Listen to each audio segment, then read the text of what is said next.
Ada yang tanyakan dekat saya, akaun emas Gap ni cover insurans PIDM tak?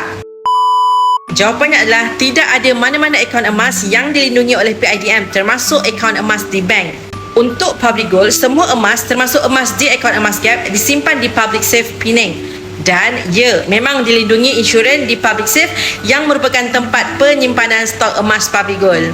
Menabung emas di akaun emas Gap bermaksud kita amanahkan Public Gold untuk simpan emas bagi pihak kita. Bila kita nak beli emas atau apa-apa pelaburan sekalipun, benda paling penting kena ambil kira adalah sebelum beli, adakah saya boleh tidur lena bila beli produk tersebut? Akaun Gap ni sesuai untuk orang yang takut nak simpan emas sendiri, takut nak simpan emas dekat tangan. Dia lebih lena tidur kalau Public Gold bantu simpankan emas dia, sebab dia takut emas hilang kalau dia simpan sendiri. Mungkin dia takut lupa letak mana atau tercicir dan sebagainya. Maka bagi sesiapa yang tidak yakin dengan kredibiliti Public Gold, tuan-puan boleh arahkan akaun emas Gap untuk poskan emas dan simpan emas sendiri di tangan. Akaun emas Gap cuma pilihan bagi sesiapa yang lebih yakin Public Gold bantu dia simpankan emas.